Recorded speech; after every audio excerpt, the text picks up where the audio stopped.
ତାଙ୍କର ଦୁଇଟା ଆଜି ଦାବି ଥିଲା। ଗୋଟିଏ ହେଲା ଘର ବାରି।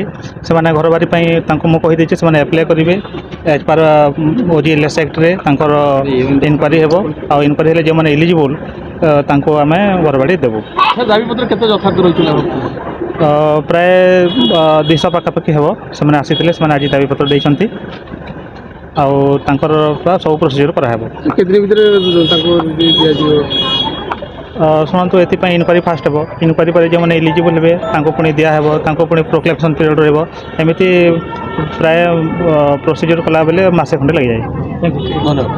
प्रथम कार्यक्रम है आम 5टी ब्लॉकर 2टी लेखे पंचायत सर्वे कर भूमिहीन को चिन्हट कर प्राय 288टा भूमिहीन आवेदन पत्र देलु तहसीलदार को से जिलापाल को पठे इनक्वारी कर भूमिहीन को भूमिपट्टा जोगाईदेवे। आ द्वितीय कथा है पिपिली बाईपास पाखे जो कलिंग रेडी मिक्स होती तार दादागिरी करुच्ची माने लोक मान ठकुची तार ठकामीर शिकार होती जगन्नाथपुर पंचायतर शरत प्रधान से तार प्रतिवाद करने भितर माड़ मराई। ए बाबद जो लोक माड़ मारी गोपाल कृष्ण बारिक ता ना पिपिली थाना मामला है 419/24। तेणु यही मामलें पुलिस ताकू गिरफ करने दाबी रखाई। तहसीलदार को सहीटा दायीपत्र दिखाई। यही दुईटी दाबी आज आमर ये आंदोलन होता।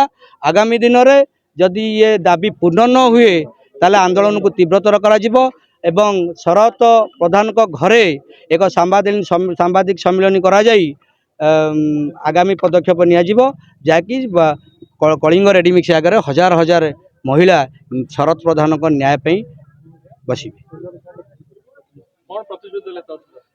प्रतिश्रुति देले जे बर्तमान आम आपको जिलापाल को पठईदेबू। जिलापाल सर्वे आम द्वारा सर्वे कराइबे। जे इलिजिबल हम सी पाइबे आउ जे न पाइबार हम से न पाइबे। जो जमी हवा कथा आम भी से कहूँ जो मैंने प्रकृत भूमिहीन तेजपुर गड़साई जातु समस्ते अलग लोकर जमी पड़ी आम भी से आनी जो मैंने प्रकृत कारण 5टा ब्लॉक रु 288टा कौन गोटे ब्लॉक आम आनीचु। तेणुक निश्चित भाव में पचास मौसा अच्छा कालिया मौसा दक्षिणेश्वर नियापड़ा ब्लॉक पूरा भूमिहीन झुंपु चांच लगे रोच जो मैंने जरी कुड़िया तले अलग जगार सरकारी जगार पड़ी आम से चिन्हट कर आनीचु से तुरंत भूमिपट्टा दबा दाबी आज यहाँ करे तहसीलदार प्रतिश्रुति।